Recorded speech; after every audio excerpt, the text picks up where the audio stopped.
Los secretos de los Sánchez. Detrás de las puertas de mansiones lujosas y sonrisas para las cámaras, una de las familias más influyentes de América Latina escondía secretos capaces de sacudir a toda una nación. El apellido Sánchez era sinónimo de poder, prestigio y éxito.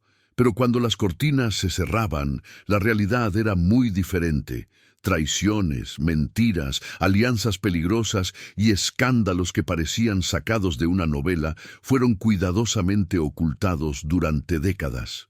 Esta es la historia real de una dinastía construida sobre cimientos frágiles, donde cada miembro de la familia cargaba sus propios demonios y ambiciones desmedidas. Prepárese para descubrir lo que realmente sucedía lejos de los reflectores, en los corredores sombríos del poder y en los bastidores de una reputación que estaba a punto de desmoronarse.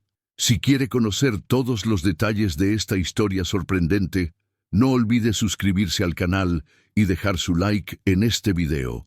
Comencemos. La historia de la familia Sánchez comienza en una pequeña ciudad del interior, donde el patriarca don Ricardo Sánchez construyó su imperio desde la nada. Nacido en 1943, en un hogar modesto de comerciantes, Ricardo era el mayor de 5 hermanos.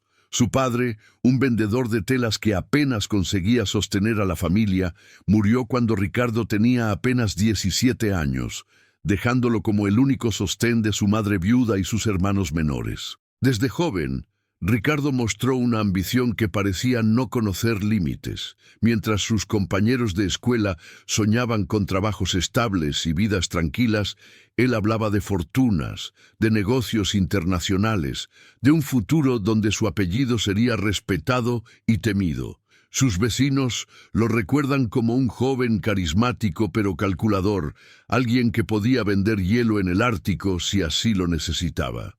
A los 20 años, Ricardo comenzó comprando terrenos en las afueras de la ciudad, parcelas que nadie quería porque estaban alejadas del centro urbano. Lo que nadie sabía en aquel entonces era que Ricardo tenía información privilegiada. Un contacto en la alcaldía le había revelado que el gobierno planeaba expandir la autopista principal justo por esa zona. Cuando la noticia se hizo pública 2 años después, Ricardo vendió esos terrenos por 10 veces lo que había pagado. Ese fue solo el comienzo. En los años 70, con el dinero de sus primeras inversiones, Ricardo expandió sus negocios hacia el sector inmobiliario.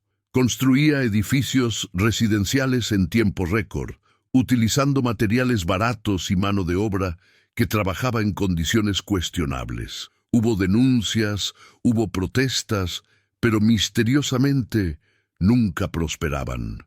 Los inspectores de construcción que visitaban sus obras siempre encontraban todo en orden, a pesar de que los vecinos reportaban irregularidades constantes. Pero fue en 1978 cuando Ricardo dio el salto definitivo hacia la gran riqueza. Ganó una licitación pública para construir viviendas de interés social, un proyecto millonario financiado por el gobierno. El proceso de selección había sido turbio desde el inicio. Empresas con más experiencia y mejores propuestas técnicas fueron descalificadas por tecnicismos, mientras que la oferta de Ricardo, casualmente, cumplía con cada requisito de manera perfecta. Los rumores comenzaron a circular con fuerza. Se hablaba de sobornos a funcionarios públicos, de documentos falsificados, de conexiones con políticos corruptos que facilitaban todos sus movimientos. Algunos periodistas intentaron investigar, pero sus artículos nunca se publicaban. Uno de ellos, un reportero de investigación llamado Hernán Duarte, estaba preparando un extenso informe sobre las irregularidades en los negocios de Ricardo cuando sufrió un extraño accidente automovilístico. Sobrevivió, pero el mensaje fue claro. No era conveniente indagar demasiado en los asuntos de don Ricardo Sánchez. Para finales de los años 70, Ricardo ya no era simplemente un empresario exitoso. Era un hombre con conexiones en las más altas esferas del poder. Cenaba con gobernadores, jugaba golf con ministros y sus donaciones a campañas políticas aseguraban que siempre tuviera oídos atentos en el gobierno. Su conglomerado empresarial abarcaba construcción, minería, importación de maquinaria pesada y hasta participaciones en medios de comunicación. Pero había algo más oscuro detrás de ese éxito vertiginoso. Documentos que saldrían a la luz décadas después revelarían que Ricardo mantenía sociedades fantasma en paraísos fiscales, que lavaba dinero proveniente de actividades ilícitas y que había establecido una red de testaferros que ocultaban la verdadera magnitud de su fortuna.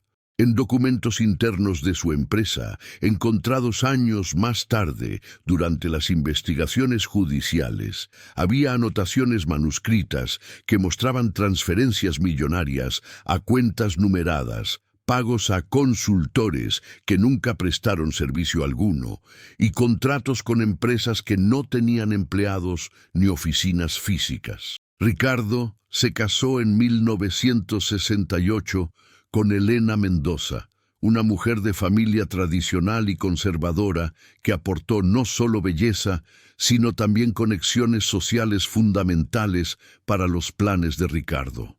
Elena provenía de una familia venida a menos, con un apellido respetable, pero sin la fortuna de antaño. Para ella, Ricardo representaba la oportunidad de recuperar el estatus que su familia había perdido. Para él, Elena era la llave de entrada a círculos sociales que de otra manera le estarían vedados. Juntos tuvieron 3 hijos: Alejandro en 1970, Camila en 1973 y Sebastián en 1976. Ricardo los crió bajo una filosofía simple pero despiadada. El apellido Sánchez debía estar siempre por encima de todo. La lealtad a la familia era absoluta, los secretos debían permanecer enterrados y cualquier amenaza al imperio familiar debía ser eliminada sin piedad. En público, don Ricardo Sánchez era un filántropo generoso. Financiaba hospitales, donaba bibliotecas a escuelas, patrocinaba equipos deportivos juveniles. Los periódicos publicaban fotos de él entregando cheques gigantes a fundaciones benéficas, siempre con esa sonrisa afable que escondía la verdad. Nadie se atrevía a cuestionar de dónde venía ese dinero. Nadie quería saberlo. Para finales de los años 80, el imperio de los Sánchez estaba consolidado. Ricardo había transformado un pequeño negocio familiar en un conglomerado que empleaba a miles de personas y movía millones de dólares anualmente. Pero cada ladrillo de ese imperio estaba manchado. Cada contrato escondía una irregularidad. Cada éxito se había construido sobre la base de favores oscuros, amenazas veladas y pactos con el diablo. Lo que nadie sabía entonces era que las semillas de la destrucción ya estaban plantadas. Los secretos que Ricardo había enterrado tan profundamente comenzarían a salir a la superficie, y cuando eso sucediera, el apellido Sánchez pasaría de ser sinónimo de poder a convertirse en símbolo de todo lo que estaba podrido en el sistema. Elena Sánchez no era simplemente la esposa de un hombre poderoso. Ella era la arquitecta silenciosa detrás de muchas de las decisiones más controversas de la familia. Mientras Ricardo construía su imperio económico, Elena construía algo igual de importante pero invisible: la reputación familiar. Nacida en 1945 en una familia de abolengo venida a menos, Elena Mendoza aprendió desde niña que las apariencias importaban más que cualquier verdad. Su madre, doña Hortensia Mendoza, le repetía constantemente: una dama nunca muestra sus problemas. Sonríe, aunque el mundo se esté derrumbando. Y Elena aprendió bien la lección. Cuando se casó con Ricardo en 1968, muchos en su círculo social lo consideraron un matrimonio por conveniencia. Ella necesitaba dinero, él necesitaba acceso a la alta sociedad. Pero con los años, Elena demostró ser mucho más que un simple accesorio decorativo en la vida de su esposo. Tenía una inteligencia afilada y una capacidad única para manipular situaciones a su favor. Elena se convirtió en la guardiana de la imagen pública de la familia. Organizaba eventos benéficos que aparecían en todas las revistas de sociedad. Cultivaba amistades con las esposas de políticos influyentes. Se aseguraba de que sus hijos asistieran a los mejores colegios y se relacionaran con las familias correctas. Cada detalle estaba calculado, cada aparición pública cuidadosamente orquestada. Pero detrás de esa fachada perfecta, Elena ejercía un control férreo sobre todos los aspectos de la vida familiar. Decidía qué ropa usarían sus hijos, con quién se relacionarían, qué carreras estudiarían. No aceptaba desobediencia. Cuando Camila, a los 15 años, expresó su deseo de estudiar arte en lugar de administración de empresas, Elena la encerró en su habitación durante 3 días, permitiéndole salir solo para comer. El mensaje fue claro. En la familia Sánchez no había espacio para sueños personales que no sirvieran al propósito colectivo. Elena también era la encargada de manejar los escándalos antes de que explotaran. Cuando Alejandro, siendo aún adolescente, fue sorprendido en una fiesta con drogas, Elena actuó con velocidad quirúrgica. Llamó al jefe de policía, un viejo amigo de la familia, y el incidente desapareció de todos los registros. Pagó a los testigos para que guardaran silencio. Se aseguró de que ningún periódico mencionara el nombre de su hijo. Para el mundo exterior, nada había sucedido. Pero Elena guardaba secretos propios que ni siquiera Ricardo conocía. Antes de casarse, había tenido un romance apasionado con un joven profesor de literatura llamado Tomás Herrera. Se habían conocido cuando ella tenía 20 años y él 25. Tomás era todo lo que Ricardo no era: sensible, idealista, apasionado por el arte y la justicia social. Elena se había enamorado profundamente, pero su familia consideraba a Tomás inaceptable. Un profesor sin fortuna no era digno de una Mendoza. La familia de Elena la obligó a terminar la relación, amenazando con desheredarla por completo si continuaba viéndolo. Elena cedió, pero el dolor de esa pérdida marcó su vida para siempre. Se casó con Ricardo sabiendo que nunca lo amaría de la misma manera. Era un trato. Él le daba seguridad económica y estatus social. Ella le daba respetabilidad y acceso a círculos exclusivos. Lo que nadie sabía era que Elena y Tomás nunca dejaron de verse completamente. Durante años mantuvieron un contacto esporádico, encuentros fugaces en cafeterías discretas, donde hablaban de la vida que podrían haber tenido juntos. Tomás nunca se casó, siempre guardando la esperanza de que algún día Elena dejara a Ricardo. Ella sabía que eso jamás sucedería, pero tampoco podía soltar completamente ese último hilo que la conectaba con el amor verdadero. Elena también manejaba las finanzas de la familia con mano firme. Aunque Ricardo tomaba las decisiones de negocios importantes, era Elena quien supervisaba los gastos domésticos, las inversiones personales y las cuentas bancarias en el extranjero.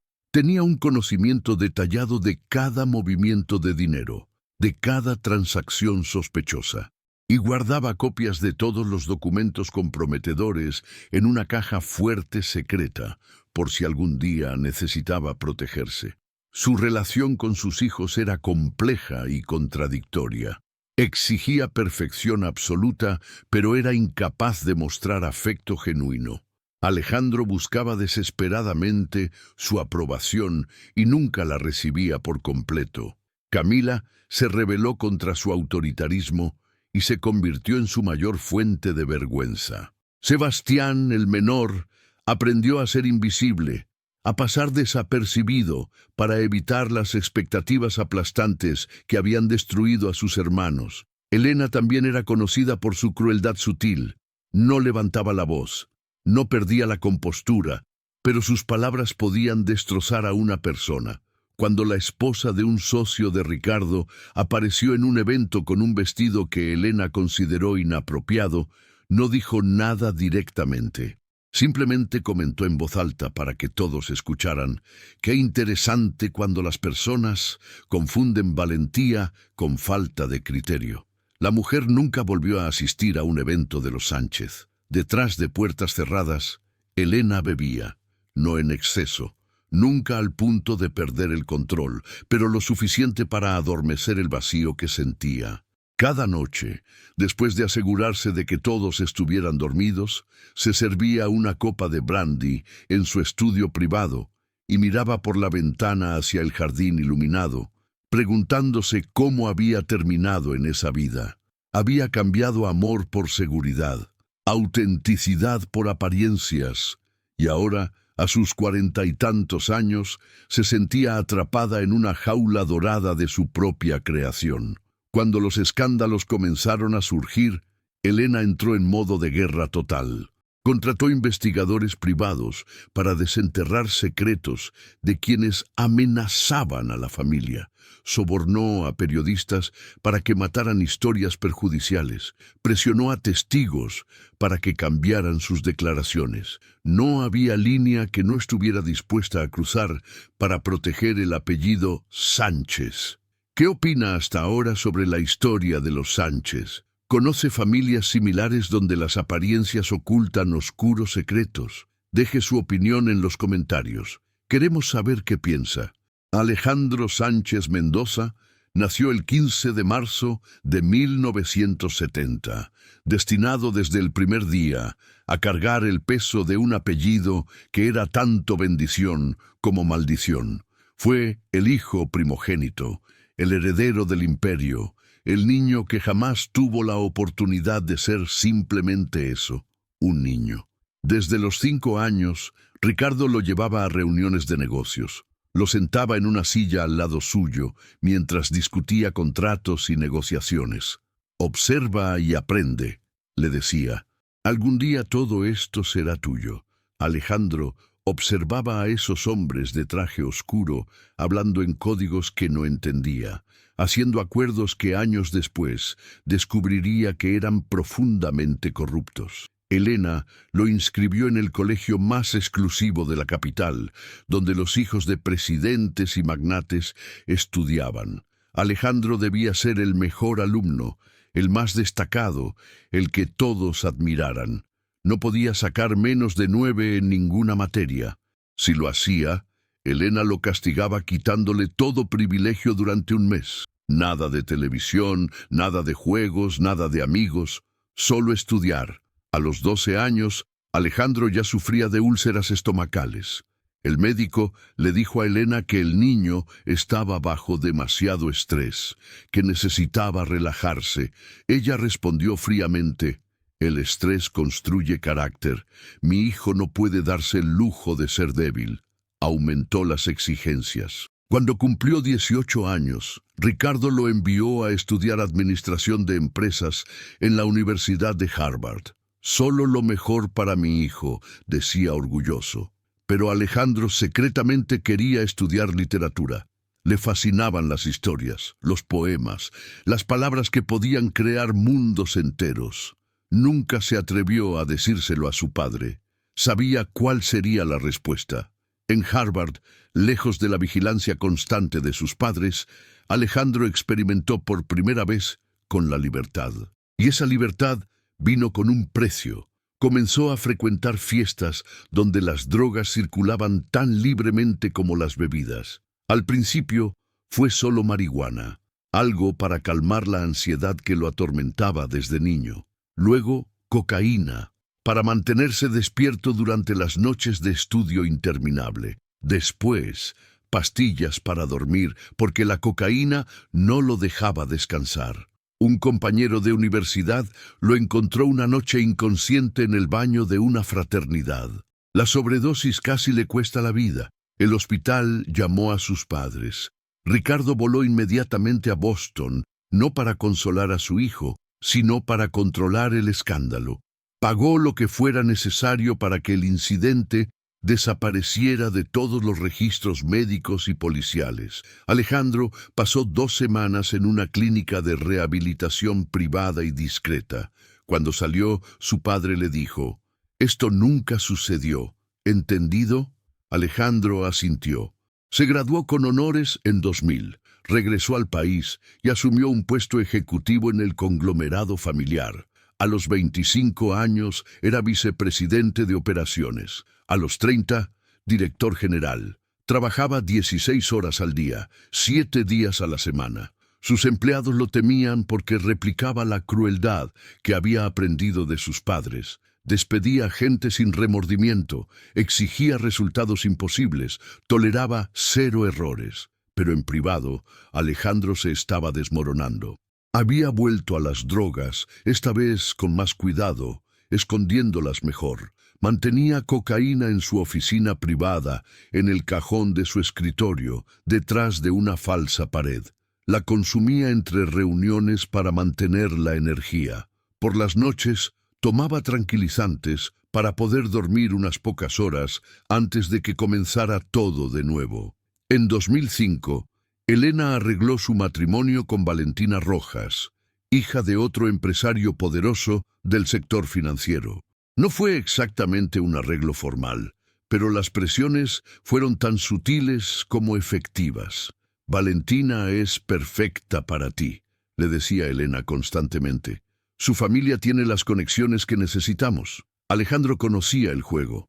Se casó con Valentina porque era lo que se esperaba de él, no porque la amara.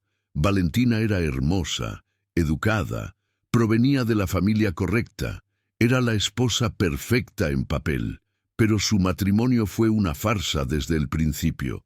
Dormían en habitaciones separadas. Apenas se hablaban excepto en público, donde interpretaban el papel de pareja feliz para las cámaras. Valentina tenía sus propios amantes discretos. Alejandro tenía los suyos. Era un acuerdo tácito de conveniencia mutua. Tuvieron 2 hijos porque era lo que se esperaba. Ricardo Jr. en 2007 y Sofía en 2009. Alejandro los amaba, pero de una manera distante y fría, replicando sin quererlo el mismo patrón de crianza que había sufrido. Los veía 1 hora al día antes de que se fueran a dormir, y ese tiempo lo dedicaba a preguntarles sobre sus calificaciones escolares, no sobre sus sueños o sus miedos. En 2010, Alejandro tuvo su primer ataque de pánico severo durante una junta de consejo directivo. Sintió que se ahogaba, que el mundo se cerraba a su alrededor. Se disculpó abruptamente y salió corriendo de la sala. En el baño, se miró al espejo y no reconoció al hombre que veía. Tenía 35 años y se sentía de 60. Tenía todo el dinero del mundo y era profundamente infeliz. Buscó ayuda psiquiátrica en secreto.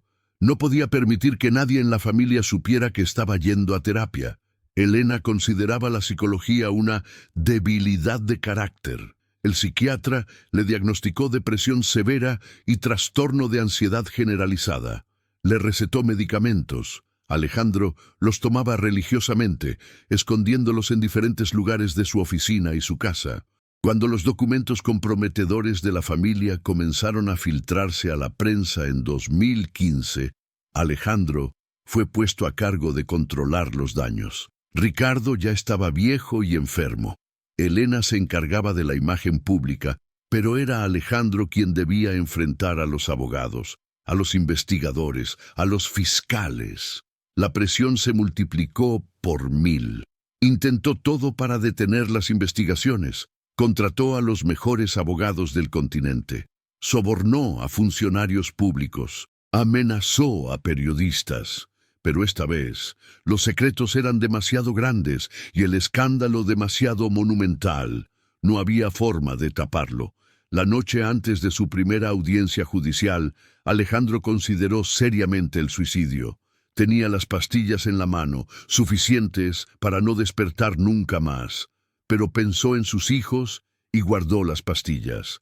No por él, sino porque no quería que Ricardo Jr. y Sofía crecieran con el estigma de un padre suicida, además de todo lo demás. Gracias por continuar viendo este video. Lo mejor está por venir, así que no se vaya. La historia de los Sánchez apenas está comenzando a revelarse en toda su complejidad. Camila Sánchez Mendoza nació el 8 de julio de 1973 y desde el primer día fue diferente. Mientras Alejandro trataba desesperadamente de cumplir con las expectativas familiares, Camila las desafiaba con cada fibra de su ser. De niña, cuando Alejandro estudiaba contabilidad y finanzas, Camila pintaba. Llenaba cuadernos enteros con dibujos de mundos imaginarios, de personas que no existían, de lugares que solo vivían en su mente. Elena descubrió uno de esos cuadernos cuando Camila tenía 8 años y lo tiró a la basura. Las niñas de nuestra familia no pierden tiempo con tonterías, le dijo. Pero Camila era terca. Cada vez que Elena destruía sus dibujos, ella hacía más.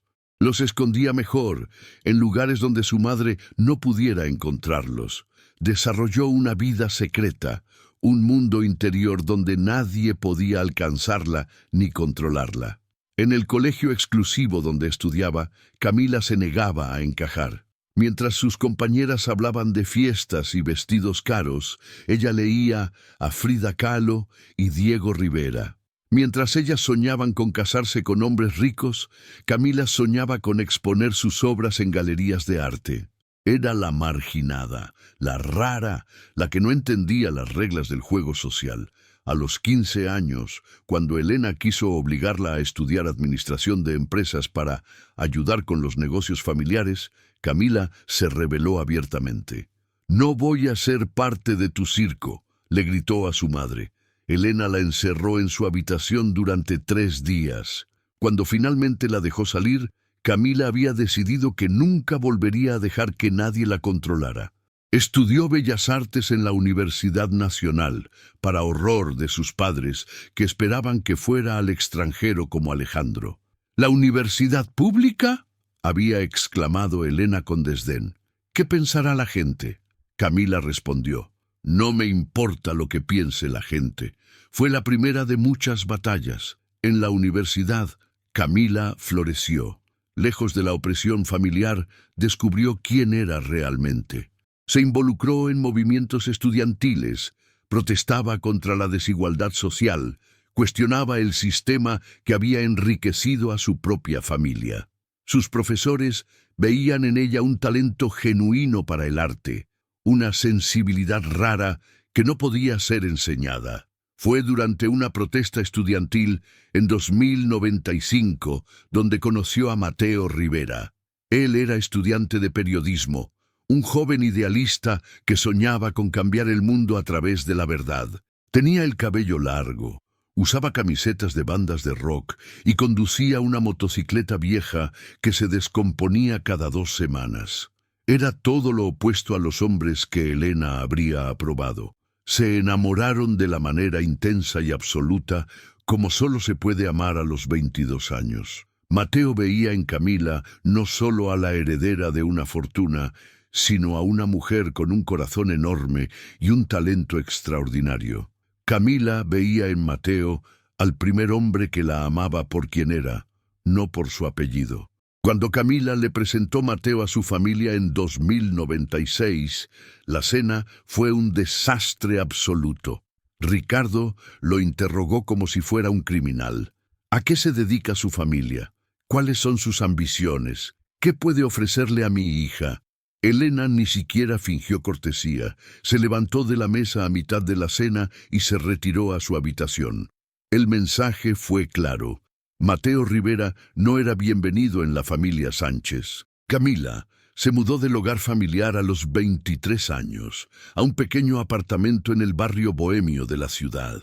Elena dejó de hablarle durante 6 meses. Ricardo le cortó la mesada. Querían quebrarla, hacer que volviera arrastrándose. Pero Camila era más fuerte de lo que habían imaginado. Consiguió trabajo como profesora de arte en una escuela pública, vendía sus pinturas en ferias callejeras, vivía con poco pero con dignidad. Mateo comenzó su carrera como periodista en un periódico pequeño pero respetado. Investigaba casos de corrupción, de abuso de poder, de injusticia social, y mientras investigaba, inevitablemente, el nombre Sánchez aparecía una y otra vez en documentos sospechosos, en testimonios de trabajadores explotados, en contratos fraudulentos. Al principio, Mateo no le contaba a Camila sobre sus investigaciones relacionadas con su familia. No quería ponerla en una posición imposible. Pero en 2000, cuando estaba trabajando en un artículo sobre irregularidades en licitaciones públicas, el nombre de Ricardo Sánchez apareció tantas veces que era imposible ignorarlo. Le preguntó a Camila directamente, ¿sabías que tu padre está involucrado en esto? Camila no lo sabía, o tal vez lo sabía en algún nivel subconsciente, pero había elegido no verlo. La verdad la golpeó como un puñetazo en el estómago. Su familia, la dinastía Sánchez que tanto odiaba pero que aún era su sangre, estaba podrida hasta la médula. Las sospechas que siempre había tenido se confirmaban en documentos oficiales, en testimonios de víctimas, en evidencia irrefutable. Enfrentó a su padre, fue a la mansión familiar una tarde de domingo y le preguntó directamente, ¿es verdad? ¿Todo este dinero viene de la corrupción? Ricardo la miró con ojos fríos y respondió, vienes de una familia de idealistas fracasados. Finalmente estás empezando a entender cómo funciona el mundo real. Camila salió de esa casa y nunca volvió. La relación entre Camila y Mateo se complicó. Él era periodista, ella era una Sánchez. Él investigaba corrupción, su familia la practicaba. Tuvieron discusiones terribles. No puedo fingir que tu familia no está destruyendo este país, le decía Mateo. Yo no soy mi familia, respondía Camila, pero la línea entre su identidad individual y su apellido se volvía cada vez más borrosa. En 2005, Camila tuvo su primera exposición individual en una galería de arte reconocida. Sus pinturas eran oscuras, perturbadoras, llenas de símbolos de poder corrupto y familias disfuncionales. Los críticos las alabaron. Arte visceral que desafía las estructuras de poder, escribió un crítico. Elena, que asistió a la inauguración solo porque se vería mal no hacerlo, se retiró temprano. Públicamente avergonzándonos con tu arte mediocre, le murmuró a Camila antes de irse. Cuando el escándalo familiar explotó en 2015, Camila se encontró en el centro de un huracán moral. Mateo estaba escribiendo artículos devastadores sobre su familia. Alejandro la llamaba constantemente, suplicándole que convenciera a Mateo de dejar de publicar. Elena la acusaba de traición. Ricardo se negaba a hablar con ella. Mateo le preguntó, ¿testificarías contra tu familia si te lo pidieran? Camila tardó 3 días en responder. Sabía que si decía que sí, nunca podría volver atrás. Pero también sabía que si decía que no, no podría vivir consigo misma. Finalmente respondió, sí, testificaré. Fue la decisión que dividió su vida en un antes y un después. Algunos la llamaron valiente, otros la llamaron traidora. Camila simplemente sabía que por primera vez en su vida estaba haciendo lo correcto, sin importar el costo. El 22 de marzo de 2015, el diario nacional El Observador publicó en su portada un titular que haría temblar los cimientos del país. Los archivos Sánchez, décadas de corrupción al descubierto. El artículo ocupaba 8 páginas completas. Iba acompañado de copias de documentos internos, contratos fraudulentos, correos electrónicos comprometedores y testimonios de exempleados dispuestos a hablar. La historia había comenzado 6 meses antes, cuando un empleado del conglomerado Sánchez, un contador de nivel medio llamado Alberto Fuentes, había llegado al límite de su conciencia. Durante 15 años había falsificado documentos, había creado facturas fantasma, había movido dinero entre cuentas offshore siguiendo órdenes de sus superiores. Pero cuando le ordenaron desviar fondos destinados a un programa de becas escolares hacia las cuentas personales de la familia, algo se rompió dentro de él. Alberto Copió cuidadosamente miles de archivos en discos duros externos. Trabajó durante meses, llegando temprano y quedándose tarde, descargando información que documentaba 20 años de fraude sistemático. Sabía que lo que estaba haciendo podría costarle la vida, pero ya no podía seguir siendo cómplice. Contactó a Mateo Rivera, cuya reputación como periodista de investigación incorruptible era conocida. Se reunieron en un café alejado del centro, en un barrio donde era improbable que alguien los reconociera. Alberto puso un disco duro sobre la mesa y dijo simplemente: «Aquí está todo. Haga lo que tenga que hacer». Mateo pasó 3 meses verificando cada documento, corroborando cada dato, asegurándose de que todo fuera legal y comprobable. Consultó con abogados especializados en libertad de prensa. Se preparó para la guerra legal que sabía vendría. Y el 22 de marzo publicó.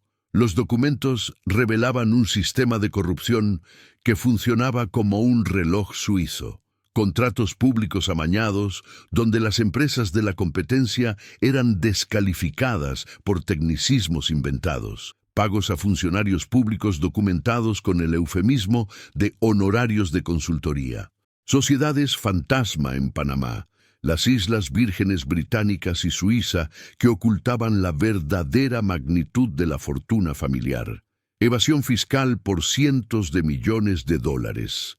Vínculos con organizaciones criminales que lavaban dinero a través de las empresas de construcción de los Sánchez. Uno de los documentos más explosivos era un correo electrónico interno de Alejandro a su contador principal, fechado en 2012, que decía textualmente: «No me importa cómo lo hagan, pero estos números tienen que desaparecer de los libros antes de la auditoría. Muévanlo todo a las cuentas de Luxemburgo y creen una empresa de fachada en Delaware para justificarlo». Era evidencia directa de conocimiento y participación activa en fraude. Otro documento mostraba transferencias millonarias a la campaña de reelección de un gobernador, a cambio de una concesión minera que legalmente debía haber ido a licitación pública. Las fechas coincidían perfectamente.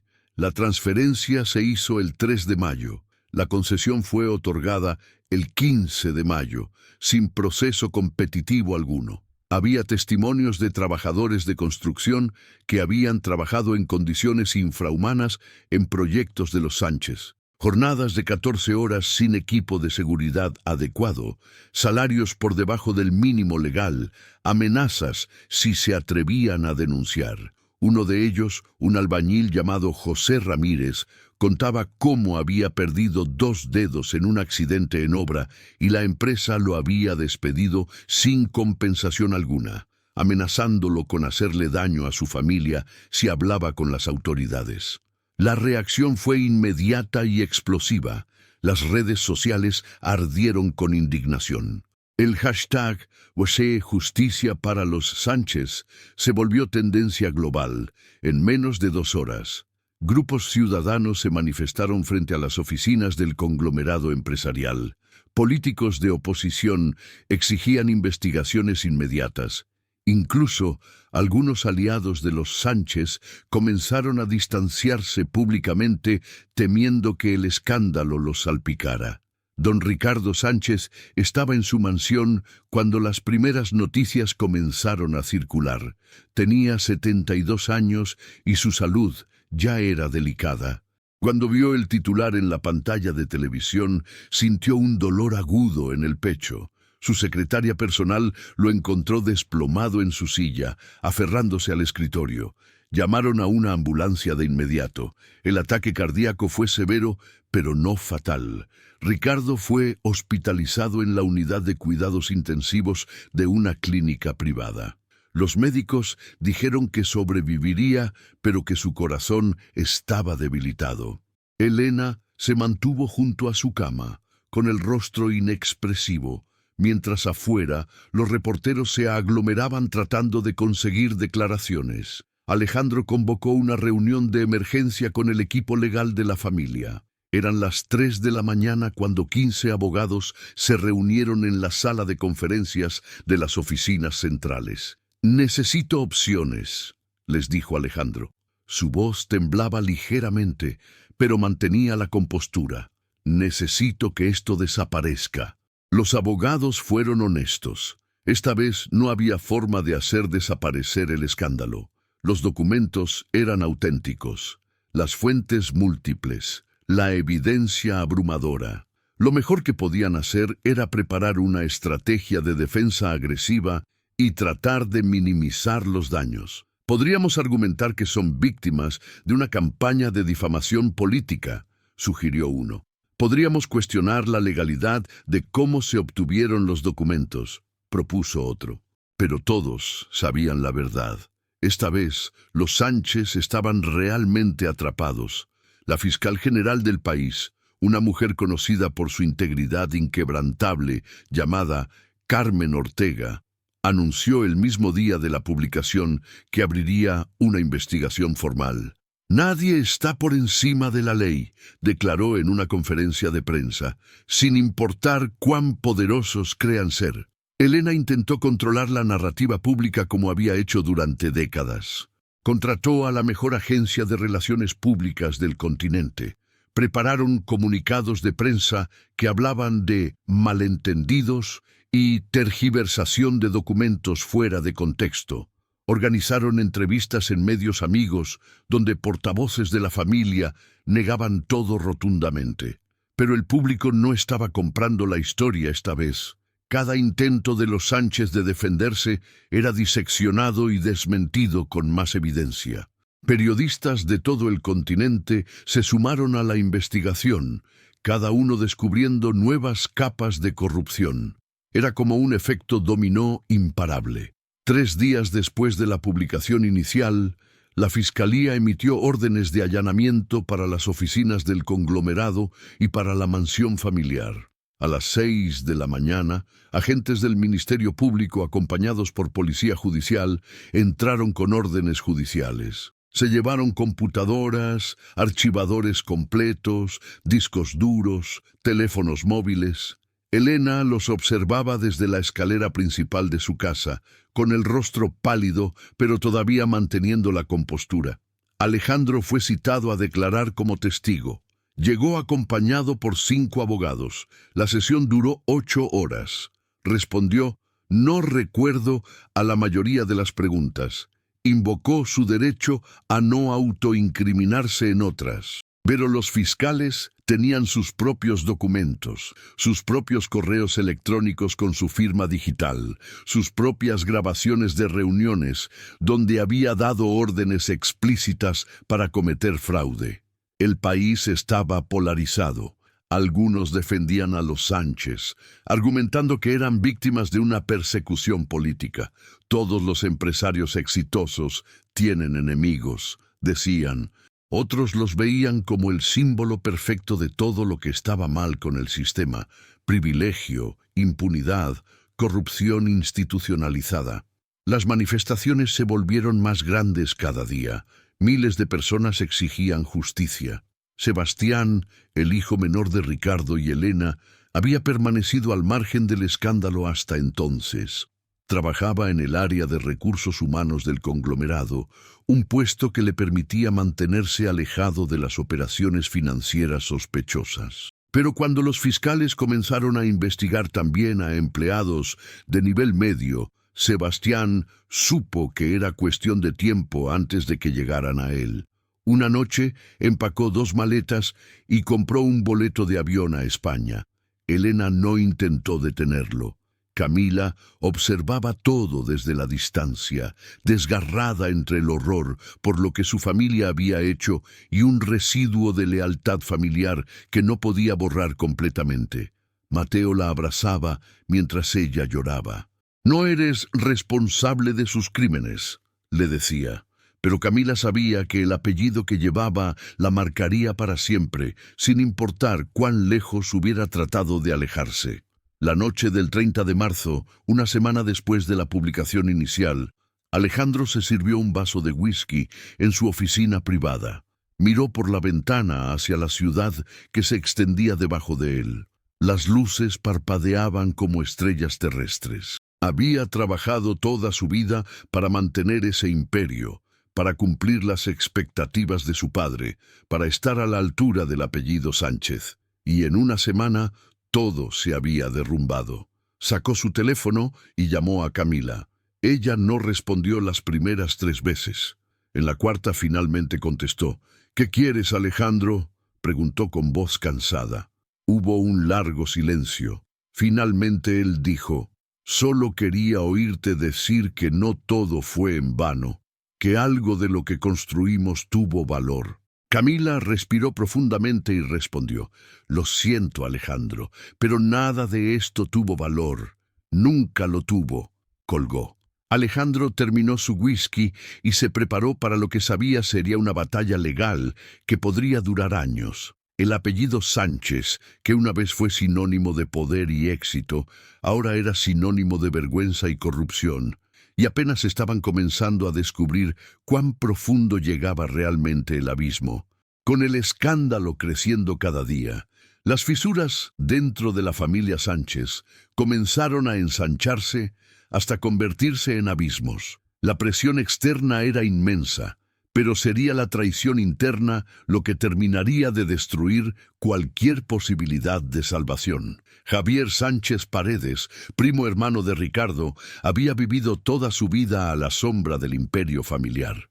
Mientras Ricardo construía su conglomerado, Javier trabajaba como gerente regional en una de las empresas secundarias de la familia.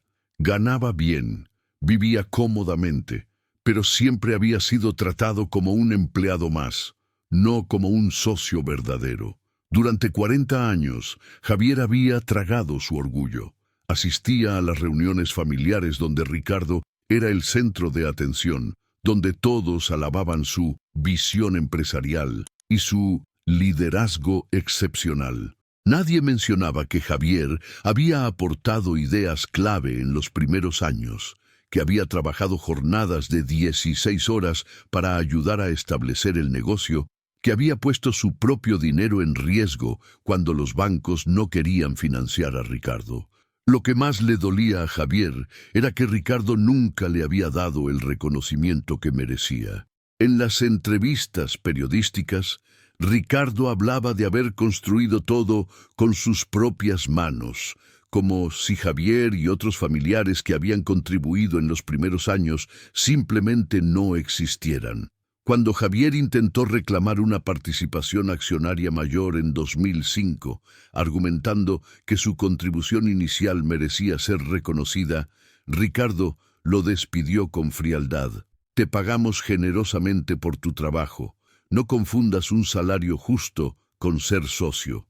Esa humillación fue la gota que derramó el vaso. Javier comenzó a guardar copias de documentos comprometedores. Durante años acumuló evidencia, correos electrónicos donde se discutían sobornos, memorándums internos que detallaban esquemas de evasión fiscal, grabaciones de reuniones donde Ricardo admitía abiertamente que ciertos contratos habían sido obtenidos mediante conexiones políticas, un eufemismo que todos entendían. Cuando el escándalo explotó en marzo de 2015, Javier vio su oportunidad. Contactó discretamente a la fiscal Carmen Ortega y ofreció cooperar a cambio de inmunidad. Tenía información que podría sepultar completamente a Ricardo y a Alejandro. La fiscal aceptó. 2 semanas después de la publicación inicial del artículo de Mateo, Javier dio un testimonio devastador que duró 3 días completos. Reveló detalles que ni siquiera estaban en los documentos filtrados originalmente. Habló de reuniones secretas en una finca rural, donde Ricardo se encontraba con políticos y narcotraficantes para negociar servicios de lavado. Describió cómo el conglomerado había sido usado para blanquear dinero del narcotráfico a cambio de un porcentaje de las ganancias. Explicó en detalle cómo funcionaba el sistema de sobornos, quién recibía cuánto, cómo se hacían las transferencias, qué cuentas offshore se usaban. Uno de sus testimonios más explosivos involucró a Alejandro directamente. Javier contó que en 2011, Alejandro había ordenado la intimidación violenta de un pequeño empresario que se negaba a vender su terreno para un proyecto de desarrollo. Hagan que entienda que su familia está en peligro, había dicho Alejandro en una reunión donde Javier estaba presente. Una semana después, el empresario vendió el terreno por la mitad de su valor real después de que su casa fuera incendiada mientras su familia dormía. Milagrosamente, todos escaparon ilesos, pero el mensaje fue claro. Cuando Elena se enteró de que Javier estaba testificando contra la familia, sufrió lo que parecía ser un colapso nervioso. Por primera vez en décadas, perdió su legendaria compostura. Llamó a Javier gritando improperios, amenazándolo con destruirlo completamente. Javier simplemente respondió: «Ya no me asustas, Elena. Hagan lo que quieran». Colgó y bloqueó su número. Alejandro intentó contactar a Javier a través de intermediarios, ofreciéndole dinero, amenazándolo alternativamente.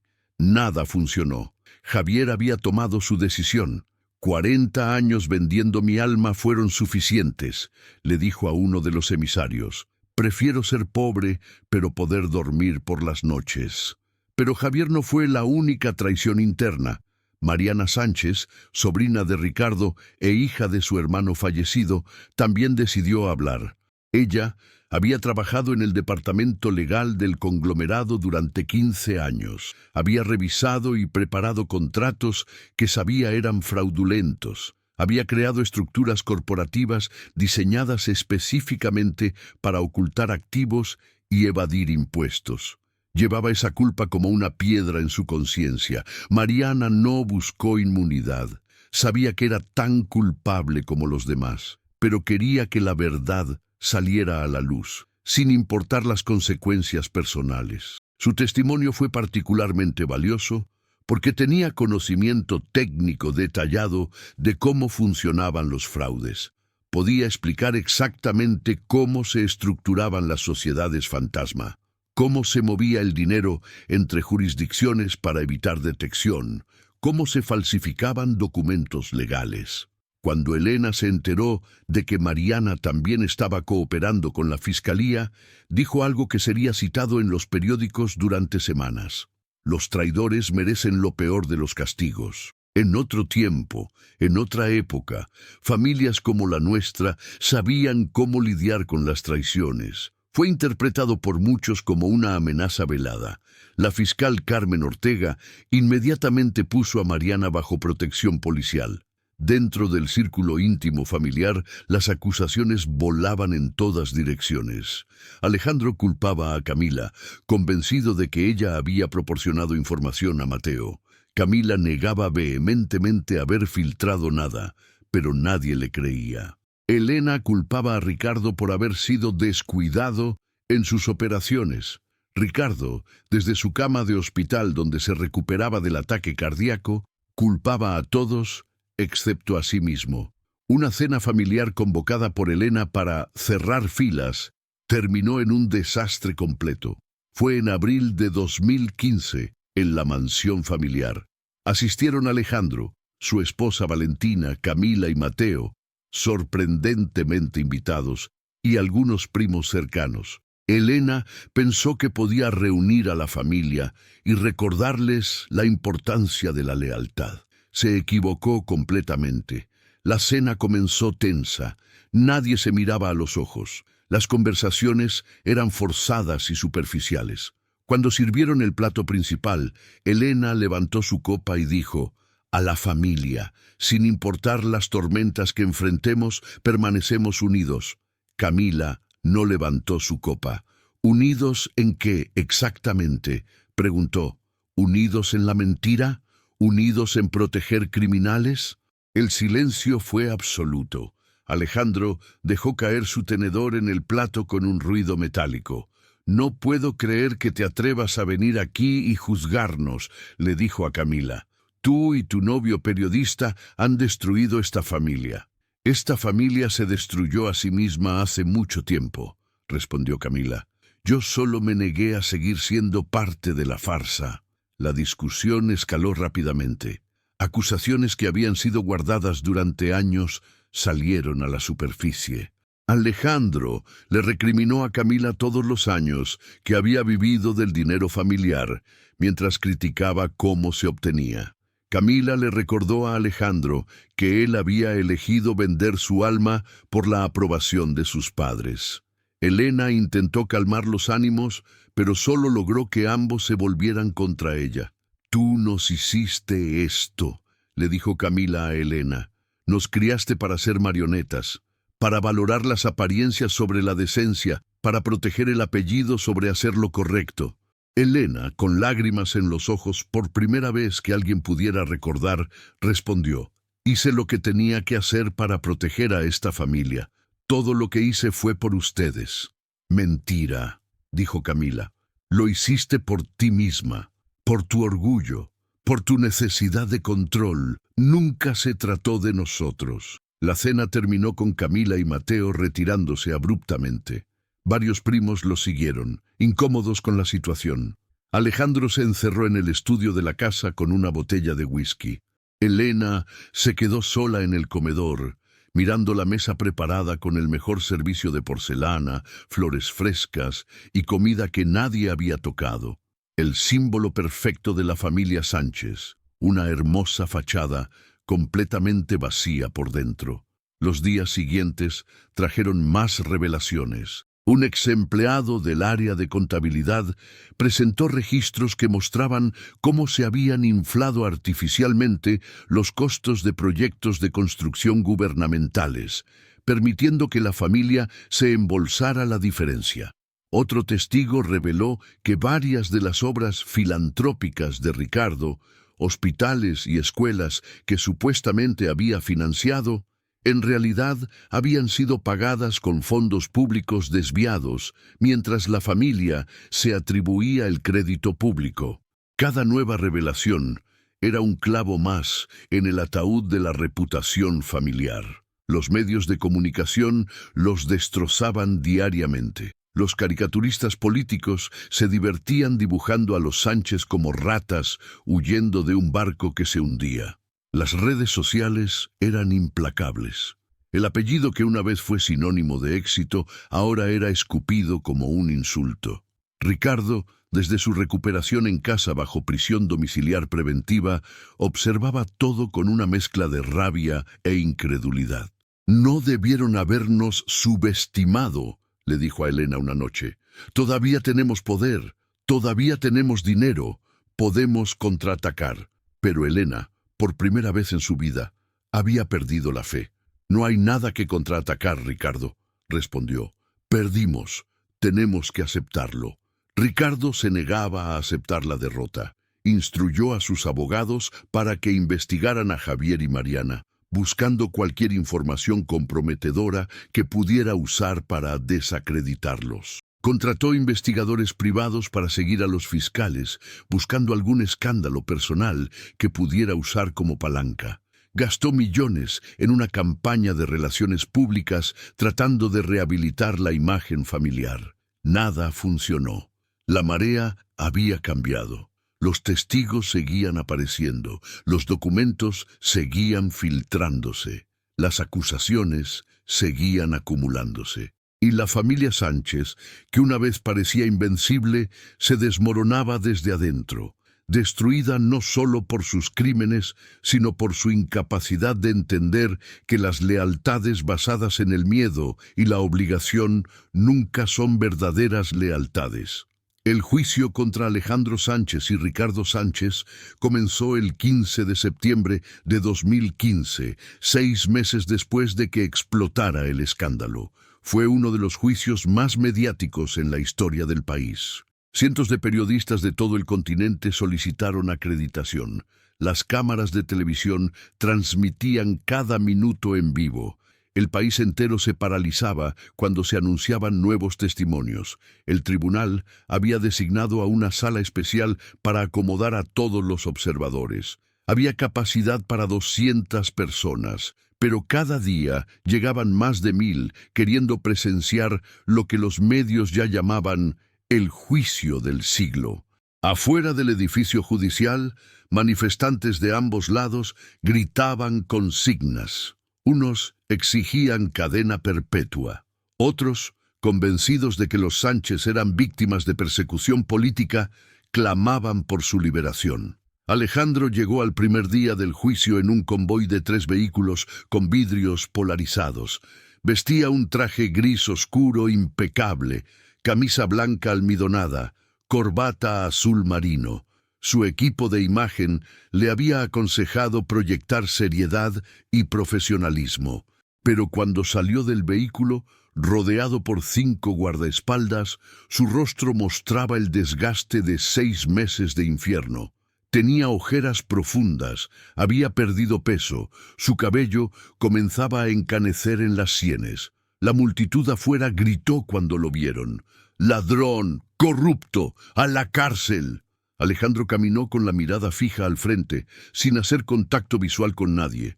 Uno de sus abogados le había dicho: no muestres emoción, no des material a las cámaras. Ricardo no pudo asistir físicamente. Su condición cardíaca era demasiado delicada.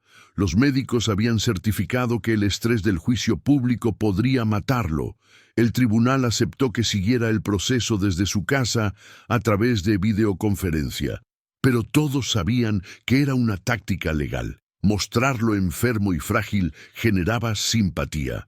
Elena se sentó en la primera fila de la galería pública, justo detrás de Alejandro. Vestía de negro, como si estuviera de luto. Su rostro era una máscara perfecta de compostura, pero quienes la conocían bien podían ver la tensión en la forma como apretaba su bolso de mano. No había llorado públicamente ni una sola vez desde que comenzó el escándalo. No iba a empezar ahora. La fiscal Carmen Ortega abrió el caso con un discurso que duró 2 horas. Explicó metódicamente cómo funcionaba la red de corrupción de los Sánchez.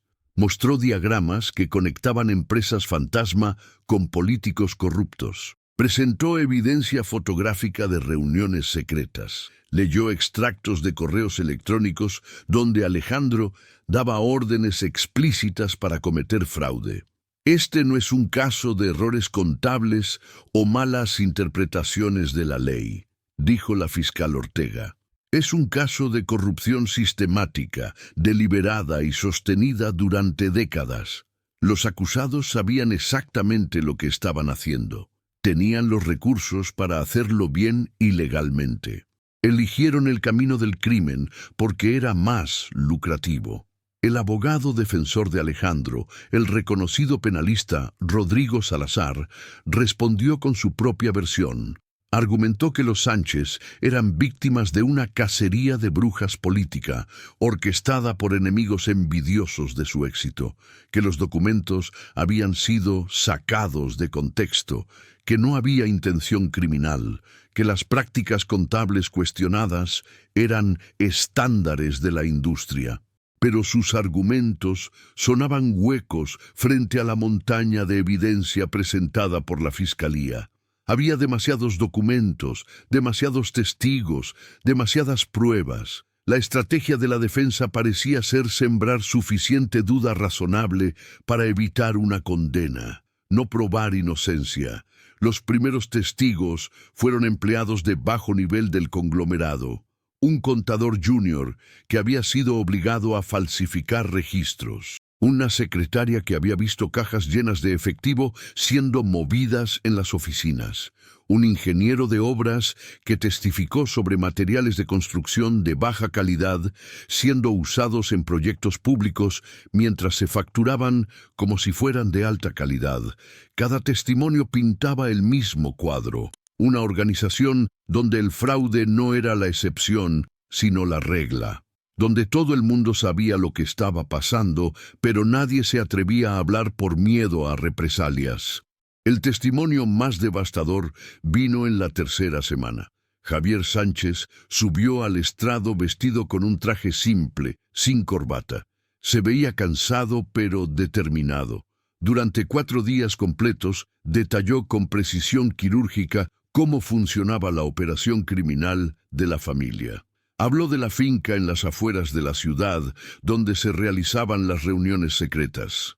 Describió cómo Ricardo personalmente negociaba con narcotraficantes, ofreciendo lavar su dinero a cambio de un porcentaje.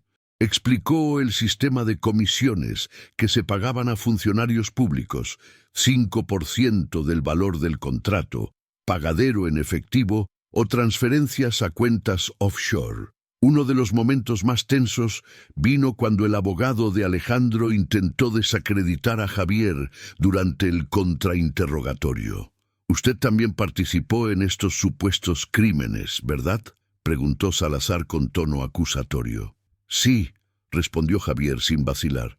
«Fui cómplice y estoy dispuesto a enfrentar las consecuencias de mis acciones, a diferencia de su cliente, que sigue negando lo evidente». «¿No es cierto que usted testifica porque le ofrecieron inmunidad? ¿Que está salvando su propio pellejo?», continuó Salazar. «Testifico porque finalmente decidí hacer lo correcto», respondió Javier. «Algo que debí haber hecho hace décadas. Sí, tengo inmunidad, pero eso no cambia la verdad de lo que estoy diciendo. Los documentos no mienten. Los números no mienten». Cuando le tocó el turno a Mariana Sánchez, su testimonio fue igualmente impactante. Como abogada corporativa, había preparado personalmente muchos de los documentos fraudulentos. Explicó en lenguaje técnico pero comprensible cómo se estructuraban las sociedades fantasma para ocultar la propiedad real de los activos. Mostró contratos que parecían legítimos en la superficie, pero que contenían cláusulas ocultas que permitían el desvío de fondos. Documentos que habían sido fechados retroactivamente para crear una historia falsa. Acuerdos que nunca fueron registrados oficialmente para evitar escrutinio. «¿Por qué participó en esto?», le preguntó la fiscal Ortega. Mariana respiró profundamente antes de responder. «Por miedo, por lealtad familiar mal entendida, porque me convencieron de que lo que estábamos haciendo era normal, que todos lo hacían, pero sobre todo porque me faltó el valor de decir no». «¿Y qué la hizo cambiar?», continuó la fiscal. «Vi a demasiada gente sufrir las consecuencias de nuestra codicia», respondió Mariana con voz quebrada. «Trabajadores que perdieron sus ahorros cuando empresas subsidiarias quebraron intencionalmente para evadir obligaciones. Familias que perdieron sus hogares cuando sus terrenos fueron expropiados ilegalmente. Ya no podía seguir fingiendo que era solo negocios». La defensa intentó desacreditarla también, sugiriendo que tenía rencores personales contra la familia. Pero Mariana mantuvo su compostura. Admitió su culpabilidad, reconoció que merecía castigo, pero se mantuvo firme en su testimonio. Camila fue citada como testigo en la 5ª semana. Fue uno de los días más difíciles del juicio para todos los involucrados. Elena la observó desde su asiento con una mezcla de dolor y furia. Alejandro no la miró ni una sola vez. Camila testificó sobre conversaciones familiares donde se discutía abiertamente la corrupción, sobre una cena en 2008 donde Ricardo había bromeado sobre tener a medio gabinete en la nómina, sobre comentarios que Alejandro había hecho sobre hacer lo necesario para mantener la competencia fuera del mercado. No tenía evidencia documental, solo sus memorias y su testimonio, pero su sinceridad era palpable. Cuando el abogado de la defensa le preguntó por qué estaba testificando contra su propia familia, Camila respondió simplemente: «Porque amo más la justicia que el apellido que llevo». La galería pública estalló en murmullos. El juez tuvo que golpear su martillo para restaurar el orden. Elena salió abruptamente de la sala. Fue la única vez durante todo el juicio que perdió su compostura pública. Los expertos financieros presentaron análisis detallados de los flujos de dinero. Mostraron cómo millones de dólares se movían en círculos a través de docenas de empresas y jurisdicciones, perdiendo su rastro intencionalmente. Explicaron técnicas de lavado de dinero que los Sánchez habían perfeccionado durante años. Uno de los expertos, un contador forense que había trabajado en casos internacionales de corrupción, dijo: «En mis 30 años de experiencia, Rara vez he visto una operación de lavado de dinero tan sofisticada y a la vez tan descaradamente criminal. Tenían los recursos para contratar a los mejores profesionales para hacer todo esto legalmente. Eligieron no hacerlo. En la 8ª semana, finalmente llegó el turno de Alejandro de testificar. Su equipo legal había debatido intensamente si debía subir al estrado. El riesgo era enorme. La fiscal Ortega era conocida por destrozar a testigos en el contrainterrogatorio, pero Alejandro insistió. Quería tener la oportunidad de defender su versión. Subió al estrado vestido impecablemente. Su voz era firme cuando hizo el juramento, pero cuando comenzó a responder preguntas, quedó claro que estaba nervioso. Sus respuestas eran largas y elaboradas, tratando de explicar lo inexplicable. Los negocios son complejos, dijo en un momento. Lo que puede parecer irregular para alguien sin experiencia, en realidad son prácticas estándar de la industria. Pero cuando la fiscal le mostró correos electrónicos donde él mismo reconocía que ciertas transacciones eran mejor mantenerlas fuera de los libros oficiales, no tuvo respuesta convincente. Durante 3 días, la fiscal Ortega lo interrogó implacablemente. Le mostró documento tras documento con su firma, le leyó correos electrónicos que él había escrito. Le presentó testimonios de múltiples testigos que contradecían su versión. Alejandro comenzó a contradecirse, a confundirse, a dar respuestas cada vez menos creíbles. En un momento crítico, la fiscal le preguntó: «Señor Sánchez, en este correo electrónico fechado el 3 de abril de 2012, usted escribe textualmente: mueva ese dinero a través de las Caimán. No queremos que Hacienda vea esto. ¿Puede explicarnos qué razón legítima tendría para ocultar transacciones del servicio de impuestos?» Alejandro tartamudeó. Eso fue sacado de contexto. Me refería a... Era una estrategia fiscal legítima. ¿Una estrategia fiscal legítima que requiere ocultarse del servicio de impuestos?, presionó la fiscal. Alejandro no respondió. Su silencio fue más elocuente que cualquier palabra. El juicio duró 5 meses en total. Fueron presentados más de 10.000 documentos como evidencia. Testificaron 83 personas. Se llenaron 22.000 páginas de transcripciones. Los medios cubrían cada detalle obsesivamente.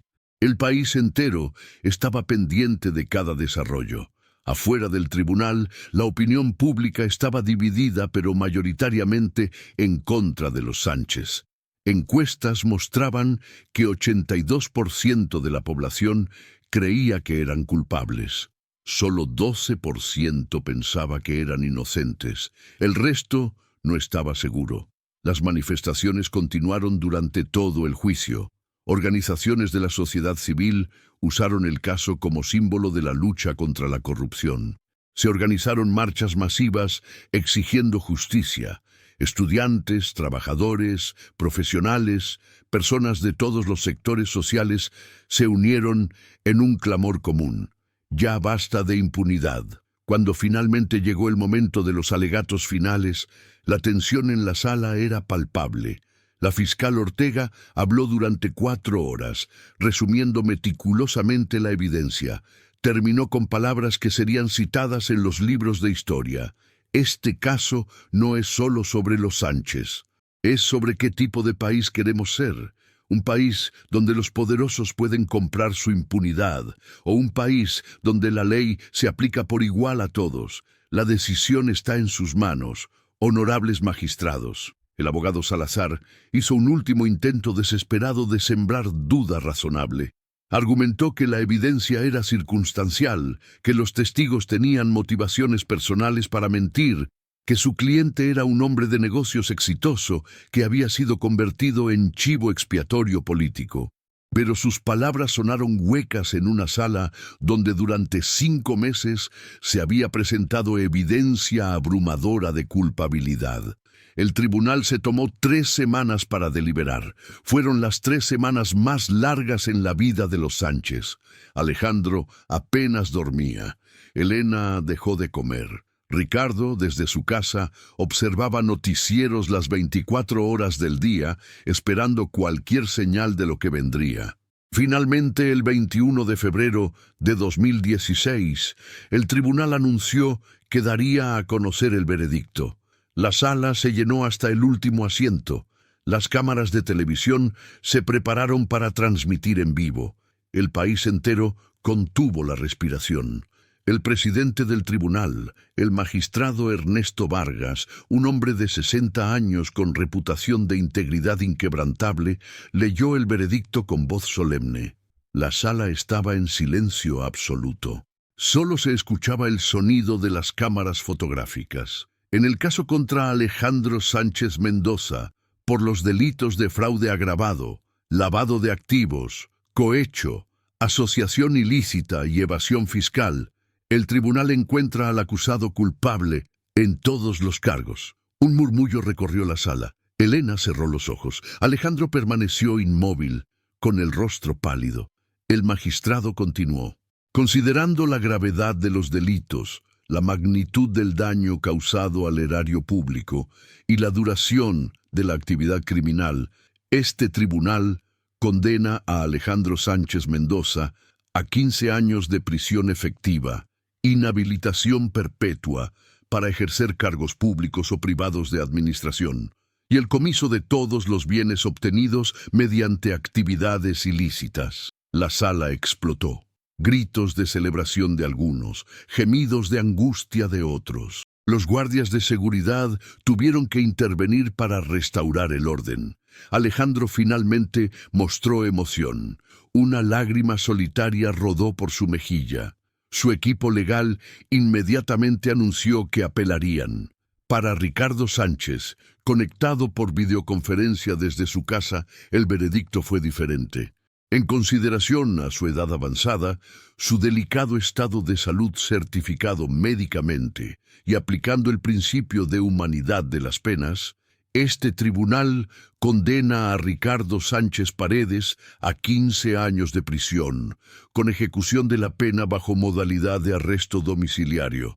Ricardo respiró aliviado. No iría a prisión, pero el resto del castigo era el mismo: comiso de bienes, inhabilitación perpetua, pérdida de todo lo que había construido. Los veredictos para otros implicados vinieron en las semanas siguientes. Varios exdirectivos del conglomerado recibieron penas de entre 5 y 10 años. Funcionarios públicos que habían recibido sobornos fueron condenados también. En total, 37 personas terminaron con condenas penales relacionadas con el caso Sánchez. La ejecución de las sentencias comenzó inmediatamente. Alejandro fue trasladado esa misma tarde a la prisión de máxima seguridad de Puente Alto. No recibiría trato preferencial. Compartió celda con otros presos, comió la misma comida, siguió la misma rutina. Para un hombre que había vivido en mansiones y viajado en jets privados, fue un choque brutal con la realidad. Los primeros días fueron los más difíciles. Los otros presos lo reconocían de la televisión. Algunos lo insultaban, otros trataban de intimidarlo. Alejandro se mantuvo en silencio, tratando de sobrevivir cada día. Perdió más peso, desarrolló insomnio severo. El médico de la prisión lo puso en medicación para la ansiedad. Elena lo visitó una vez por semana, cada miércoles a las 3 de la tarde. Se sentaban separados por un vidrio, hablando por teléfono. Sus conversaciones eran breves y tensas. Elena trataba de mantener la esperanza. Los abogados dicen que la apelación tiene posibilidades. Alejandro sabía que estaba mintiendo, pero apreciaba el esfuerzo. El comiso de bienes fue ejecutado sistemáticamente. Auditores del gobierno catalogaron cada propiedad, cada cuenta bancaria, cada activo de la familia Sánchez. La mansión familiar fue confiscada. Las oficinas centrales del conglomerado fueron intervenidas. Cuentas en Suiza, Panamá, las Islas Caimán, todas fueron rastreadas y congeladas. El valor total de los activos confiscados superó los 2.000 millones de dólares. Fue la mayor incautación de bienes en la historia del país.